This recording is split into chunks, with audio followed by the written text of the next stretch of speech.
নমস্কাৰ জিকি হাপাই কাবেৰীলৈ সকলোকে স্বাগতম আশা কৰোঁ আপোনালোক সকলো ভালে আছে মই কাবেৰী হাজৰিকা আজি মই ভূগোল সম্পৰ্কীয় এটা নতুন ভিডিঅ' লৈ আহিছোঁ ভিডিঅ'টো চাই নিশ্চয় আপোনালোক উপকৃত হ'ব আৰু যদি মোৰ ভিডিঅ'বোৰ চাই আপোনালোকে ভাল পায় প্লিজ মোৰ ভিডিঅ'বোৰ লাইক আৰু শ্বেয়াৰ কৰিব আৰু মোৰ চেনেলটো ছাবস্ক্ৰাইব কৰিবলৈ নাপাহৰিব আহক পলম নকৰি আমি প্ৰশ্নসমূহ আলোচনা কৰোঁ question number 1 Which state is the second largest in terms of geographical area among the seven sister states of India? তলত দিয়া উত্তৰ পূব ভাৰতৰ 7 ভনী ৰাজ্য কেইখনৰ ভিতৰত ভৌগোলিক পৰিসীমাৰ ক্ষেত্ৰত দ্বিতীয় বৃহত্তম ৰাজ্য কোনখন? অপচনবোৰ হৈছে option A Arunachal Pradesh, option B Assam, option C Manipur, option D Nagaland আৰু শুদ্ধ উত্তৰটো হৈছে option B Assam. Arunachal Pradesh is the largest state in north east India. Arunachal Pradesh হৈছে উত্তৰ পূব ভাৰতৰ আটাইতকৈ ডাঙৰ ৰাজ্য।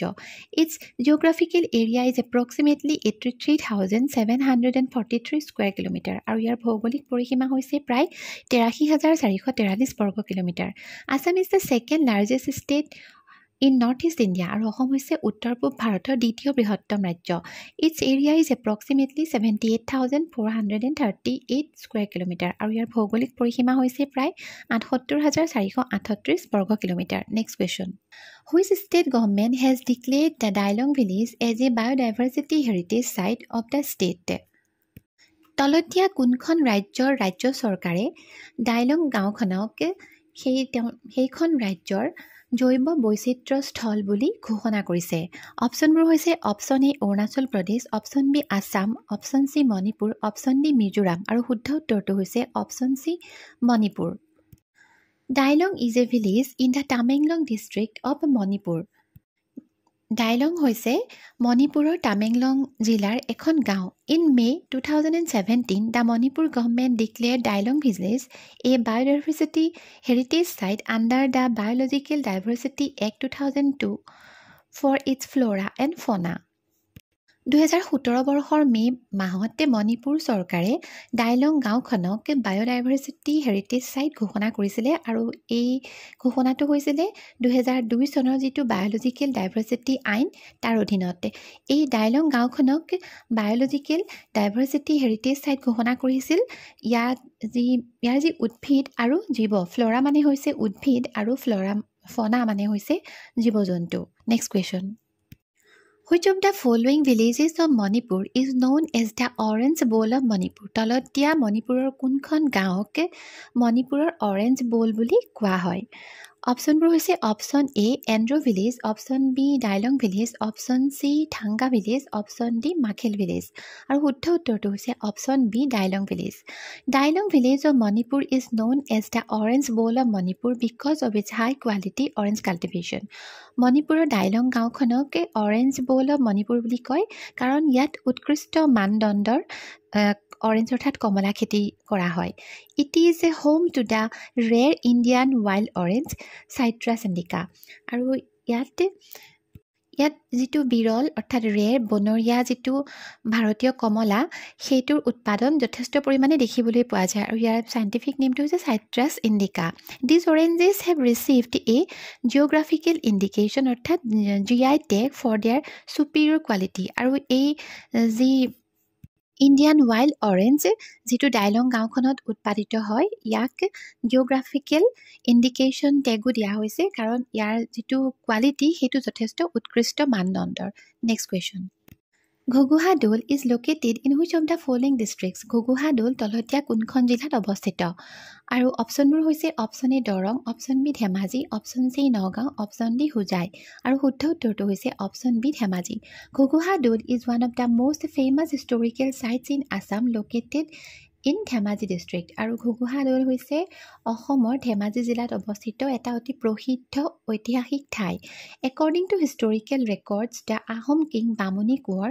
চুডাংফা ৱাজ বৰ্ণ হিয়েৰ আৰু ইতিহাসৰ যিবোৰ নথি পত্ৰ সেইবোৰ চালে গম পোৱা যায় বামুণী কোঁৱৰ অৰ্থাৎ আহোম স্বৰ্গদেউ চুডাংফা তেখেতৰ ইয়াতেই জন্ম হৈছিলে। The Doul is named after his mother Ghuguhi আৰু এই দৌলটো তেওঁৰ মাক ঘুগুহাৰ নামতেই ৰখা হৈছিলে। Next question Sonkhadevi archaeological site is located in which of the following districts? সংখ্যাদেৱী প্ৰত্নতাত্ত্বিক স্থান তলতীয়া কোনখন জিলাত অৱস্থিত অপশ্যনবোৰ হৈছে option A Darrang option B Dhemaji option C Nagaon option D Hojai আৰু শুদ্ধ উত্তৰটো হৈছে অপশ্যন ডি হোজাই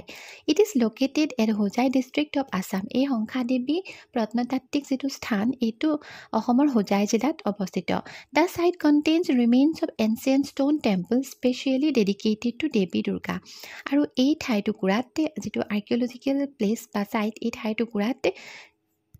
কিছুমান শিলৰ মন্দিৰৰ অৱশেষ দেখিবলৈ পোৱা যায় বিশেষকৈ দেৱী দুৰ্গাৰ মন্দিৰৰ অৱশেষ দেখিবলৈ পোৱা যায় next question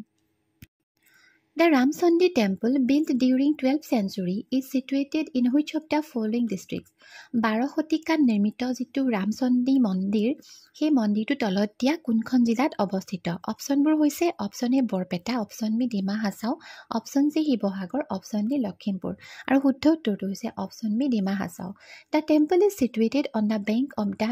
Mahur River in the Maibong town of the Dima Hasao district. Dima Hasao জিলাৰ মাইবং চহৰৰ যিটো বৈ যোৱা যিখন মাহুৰ নদী সেই নদীৰ পাৰতেই এই ৰামচন্দ্ৰী মন্দিৰটো দেখিবলৈ পোৱা যায় অৱস্থিত next question which of the following pairs are incorrectly matched তলত দিয়া কোনকেইটা যোৰা ভুলকৈ লিখা হৈছে এক নম্বৰত আছে state bird of Assam hornbill state animal of Assam rhino state flower of Assam sunflower state tree of Assam hollong select the correct answer আৰু এতিয়া ওপৰতে ষ্টেটমেণ্ট কেইটাৰ ওপৰত বেছ কৰি পেলাই শুদ্ধ উত্তৰটো বাচিব লাগে অপশ্যনবোৰ হৈছে option A 1 only option B 1 and 3 only option C 2 and 3 only আৰু অপশ্যন ডি হৈছে 3 and 4 অনলি আৰু শুদ্ধ উত্তৰটো হৈছে অপশ্যন বি 1 and 3 অনলি অৰ্থাৎ অপশ্যন যিটো 1 আৰু 3 এই দুটা ভুলকৈ দিয়া আছে state bird of Assam hornbill নহয় আৰু লগতে ষ্টেট ফ্লাৱাৰ অফ আছাম ছানফ্লাৱাৰো নহয় the state bird of Assam is the white winked would ডাক অৰ্থাৎ দেওহাঁহ আৰু অসমৰ যিটো ষ্টেট বাৰ্ড ৰাজ্যিক চৰাই হৈছে হোৱাইট উইংড উড ডাক ইয়াক অসমীয়াত দেওহাঁহ বুলি কোৱা হয় আৰু the state flower of Assam is the foxtail orchid আৰু অসমৰ যিটো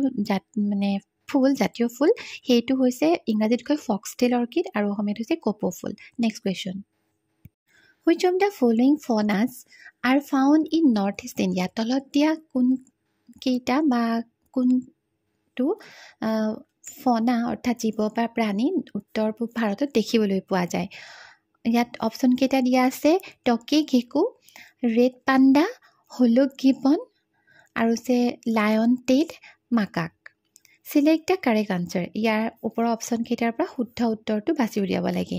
option A 1 and 2 only option B 2 and 3 only option C 1 2 and 3 only option D 1 2 3 and 4 only আৰু শুদ্ধ উত্তৰটো হৈছে অপশ্যন চি 1 2 and 3 অনলি অৰ্থাৎ টকি গেকু ৰেড পাণ্ডা আৰু হুলু গিবন এইকেইটা অসমত দেখিবলৈ পোৱা যায় লায়ন টেইল মাকাকটো দেখিবলৈ পোৱা নাযায় tokay gecko is known as kekuhab in Assamese অসমীয়াত টকি গেকু অৰ্থাৎ আমি কওঁ কেকুহাব বুলি in Assam red pandas are found specially in Manas national park এই ৰেড পাণ্ডাবোৰক অসমত বিশেষকৈ মানাহ নেশ্যনেল পাৰ্কত দেখিবলৈ পোৱা যায় it is also' found in Arunachal Pradesh and Meghalaya আৰু লগতে উত্তৰ পূব ভাৰতৰ অৰুণাচল প্ৰদেশ আৰু মেঘালয়ত দেখিবলৈ পোৱা যায় in Assamese hoolock gibbon is known as holou bandor আৰু হলৌ বান্দৰক ইংৰাজীত হলুক গিবন বুলি কয় আৰু কৈছোঁৱেই যে lion tail macaque these are not found in north east India এইবোৰক নৰ্থ ইষ্ট ইণ্ডিয়াত উত্তৰ পূব ভাৰতত দেখিবলৈ পোৱা নাযায় next question Which of the following national parks in India are World Heritage Site? তলত ভাৰতৰ কেইখনমান ৰাষ্ট্ৰীয় উদ্যানৰ নাম দিয়া হৈছে আৰু তাৰ ভিতৰত কোন কেইখন ৱৰ্ল্ড হেৰিটেজ চাইট অৰ্থাৎ বিশ্ব ঐতিহ্য ক্ষেত্ৰ হিচাপে পৰিগণিত হৈছে বাছিব দিছে ইয়াত অপশ্যন দিছে Keoladeo national park Manas national park Nanda Devi biosphere reserve great Himalayan national park select the correct answer ইয়াৰ পৰা শুদ্ধ উত্তৰটো বাছি উলিয়াব লাগে option A 1 2 and 3 only option B 2 3 and 4 only option C 1 3 and 4 only option D 1 2 3 and 4 আৰু শুদ্ধ উত্তৰটো হৈছে অপশ্যন ডি 1 2 3 and 4 অৰ্থাৎ উপৰোক্ত গোটেইকেইখনেই বিশ্ব ঐতিহ্য ক্ষেত্ৰ হিচাপে স্বীকৃতিপ্ৰাপ্ত Keoladeo national park is situated in the Bharatpur district of Rajasthan India Keoladeo national পাৰ্কখন ৰাজস্থানৰ ভাৰতপুৰ জিলাত অৱস্থিত it is a famous bird sanctuary আৰু এইখন হৈছে এখন প্ৰসিদ্ধ পক্ষী উদ্যান Manas national park is situated in the Chirang in Baksa district of Assam Manas national পাৰ্কখন অসমৰ চিৰাং আৰু বাক্সা জিলাত অৱস্থিত Nanda Devi biosphere reserve is situated in Uttarakhand আৰু নন্দাদেৱী বায়'স্ফিয়াৰ ৰিজাৰ্ভখন উত্তৰাখণ্ডত আছে the great Himalayan national park is situated in Himachal Pradesh এই দ্য গ্ৰেট ইণ্ডিয়ান নেশ্যনেল পাৰ্কখন হিমাচলৰ কুল্লু প্ৰদেশত দেখিবলৈ পোৱা যায় next question The average height of Assam from the sea level is সমুদ্ৰপৃষ্ঠৰ পৰা অসমৰ গড় উচ্চতা কিমান অপশ্যনবোৰ হৈছে option A 69.5 metre option B 93.5 metre option C 83.4 metre option D 79.5 metre আৰু শুদ্ধ উত্তৰটো হৈছে option D 79.5 metre The average height of Assam from the sea level is approximately 79.5 metre আৰু সমুদ্ৰপৃষ্ঠৰ পৰা অসমৰ গড় উচ্চতা প্ৰায় 79.5 মিটাৰ বন্ধুসকল আজিৰ ভিডিঅ'টোত ইমানেই আশা কৰোঁ ভিডিঅ'টো চাই আপোনালোকে ভাল পালে আৰু যদি মোৰ ভিডিঅ'বোৰ চাই আপোনালোকে ভাল পায় প্লিজ মোৰ ভিডিঅ'বোৰ লাইক কৰিব আৰু মোৰ চেনেলটো ছাবস্ক্ৰাইব কৰিবলৈ নাপাহৰিব ধন্যবাদ